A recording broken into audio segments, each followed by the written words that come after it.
নমস্কার বন্ধুরা, কৃষক বন্ধু প্রকল্প নিয়ে একটা বিরাট বড় সড়ো আপডেট চলে এসেছে। কৃষক বন্ধু প্রকল্প নিয়ে মুখ্যমন্ত্রী শুভেন্দু অধিকারীর তরফ থেকে একটা বিরাট বড় আপডেট উঠে এলো। খুব শীঘ্রই আপনাদের অ্যাকাউন্টে টাকা কিন্তু ঢুকতে চলেছে। কবে নাগাদ টাকা ঢুকবে আর টাকার পরিমাণ এই সিজনে অনেকটাই কিন্তু বাড়তে চলেছে। হ্যাঁ বন্ধুরা, অন্নপূর্ণা ভাণ্ডার যেমন 1500 টাকা থেকে সরাসরি 3000 টাকা করা হয়েছে, একই রকমভাবে কৃষক বন্ধুর টাকাও কিন্তু ডাবল বাড়ানো হলো বাৎসরিকভাবে। কিন্তু কৃষকরা অনেকটাই অধিক টাকা কিন্তু একসঙ্গে পেতে চলেছেন। তো সমস্ত খেটে খাওয়া কৃষকদের জন্য বিরাট বড় সুখবর। টাকা পাওয়ার গুরুত্বপূর্ণ কতগুলো আপডেট নিয়ে কিন্তু আজকে আলোচনা করতে চলেছি। তো অবশ্যই কিন্তু ভিডিওটি একদম স্কিপ না করে কিন্তু শেষ পর্যন্ত দেখবেন। এছাড়াও কিন্তু সব কৃষকরা এবার টাকা পাবেন না, সব উপভোক্তারাই কিন্তু একদমই টাকা পাচ্ছেন না। কারা কারা টাকা পাওয়া থেকে বঞ্চিত হচ্ছেন, কারা কারা এবার টাকা পাবেন, সব কিছুই কিন্তু আজকের ভিডিওতে বিস্তারিতভাবে আলোচনা করা হবে। তো অবশ্যই কিন্তু আপনারা ভিডিওটি শেষ পর্যন্ত দেখবেন।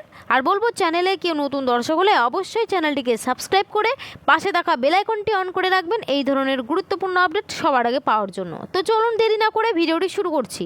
দেখুন, আজকের প্রতিবেদনে বলা হয়েছে পিএম কিষাণ ও কৃষক বন্ধুর টাকা কি এবার একই সময়ে? নতুন ভেরিফিকেশন ব্যবস্থা ঘিরে জোর আলোচনা, কি বলছে প্রশাসনিক মহল। তো চলুন বিস্তারিত দেখি কি বলা হয়েছে।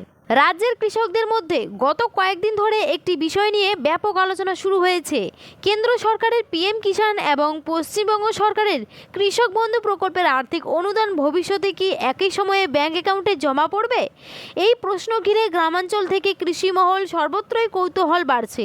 যদিও এখনও পর্যন্ত কেন্দ্র বা রাজ্য সরকারের পক্ষ থেকে এই বিষয়ে কোনো আনুষ্ঠানিক বিজ্ঞপ্তি বা নির্দেশিকা প্রকাশ করা হয়নি, তবুও প্রশাসনিক স্তরে উপভোক্তাদের তথ্য যাচাই এবং ডিজিটাল ব্যবস্থাকে আরও শক্তিশালী করার উদ্যোগের খবর সামনে আসায় এই জল্পনা আরও জোরালো হয়েছে।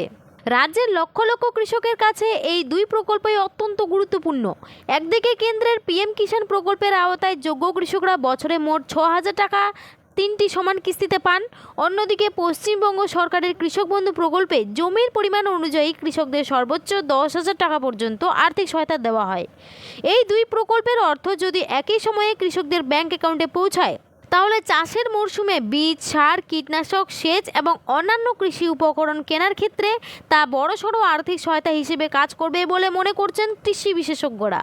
প্রশাসনিক সূত্রের খবর, সরকারি অনুদান ব্যবস্থাকে আরও স্বচ্ছ ও নির্ভুল করতে তথ্য যাচাইয়ের ওপর বিশেষ গুরুত্ব দেওয়া হচ্ছে। প্রকৃত কৃষকদের কাছে সরাসরি সরকারের সুবিধা পৌঁছে দেওয়া এবং ভুয়ো বা অযোগ্য উপভোক্তাদের তালিকা থেকে বাদ দেওয়াই এই উদ্যোগের মূল উদ্দেশ্য। সেই কারণেই আধার, ব্যাংক অ্যাকাউন্ট, জমির নথি এবং অন্যান্য তথ্য ডিজিটালভাবে মিলিয়ে দেখার প্রক্রিয়া আরও জোরদার হতে পারে বলে জানা গিয়েছে। বিশেষজ্ঞদের মতে, বর্তমানে সরকারি অনুদান পাওয়ার ক্ষেত্রে কয়েকটি বিষয় অত্যন্ত গুরুত্বপূর্ণ হয়ে উঠেছে। উপভোক্তাদের অবশ্যই ব্যাংক অ্যাকাউন্টের সঙ্গে আধার সংযুক্ত রাখতে হবে, পাশাপাশি কেওয়াইসি সম্পূর্ণ করা এবং ডাইরেক্ট বেনিফিট ট্রান্সফার অর্থাৎ ডিবিটি পরিষেবা সক্রিয় থাকাও জরুরি। অনেক ক্ষেত্রে দেখা গিয়েছে শুধুমাত্র আধারের সঙ্গে ব্যাংকের তথ্যের অমিল, নামের বানানে ভুল অথবা কেওয়াইসি সম্পূর্ণ না থাকার কারণে কৃষকদের অনুদান নির্ধারিত সময়ে পৌঁছায়নি। ফলে এবার সেই ধরনের সমস্যার পুনরাবৃত্তি এড়াতে আগাম সতর্ক থাকার পরামর্শ দেওয়া হচ্ছে। তবে এই নতুন যাচাই প্রক্রিয়া নিয়ে আতঙ্কিত হওয়ার কোনো কারণ নেই বলেই মনে করছে প্রশাসনের একাংশ। যারা দীর্ঘদিন ধরে নিয়মিত পিএম কিষাণ ও কৃষক বন্ধু প্রকল্পের সুবিধা পাচ্ছেন এবং যাদের সমস্ত নথিপত্র সরকারি পোর্টালে সঠিকভাবে আপডেট রয়েছে, তাদের ক্ষেত্রে অতিরিক্ত কোনো নতুন প্রক্রিয়া অনুসরণ করতে হবে না বলেই জানা যাচ্ছে। পুরনো তথ্যের ভিত্তিতেই তাদের অনুদান প্রদান প্রক্রিয়া চলতে পারে। তবে নতুন আবেদনকারীদের ক্ষেত্রে যাচাই ব্যবস্থা আরও কঠোর ও প্রযুক্তি নির্ভর হওয়ার সম্ভাবনা রয়েছে।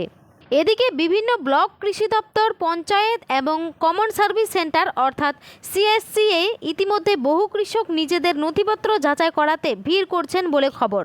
প্রশাসনের পক্ষ থেকেও আবেদন করা হয়েছে যাদের আধার, ব্যাংক অ্যাকাউন্ট, মোবাইল নম্বর ও জমির রেকর্ডে কোনো ধরনের পরিবর্তন হয়েছে তারা যেন দ্রুত সংশ্লিষ্ট দপ্তরে গিয়ে তথ্য সংশোধন করিয়ে নেন। কারণ সামান্য ভুলের কারণেও অনেক সময় সরকারি অনুদান আটকে যেতে পারে। কৃষি অর্থনীতিবিদদের একাংশের মতে, ভবিষ্যতে কেন্দ্র ও রাজ্যের কৃষক কল্যাণ প্রকল্পগুলির মধ্যে যদি আরও সমন্বয় গড়ে ওঠে, তাহলে কৃষকদের আর্থিক সুরক্ষা আরও শক্তিশালী হবে।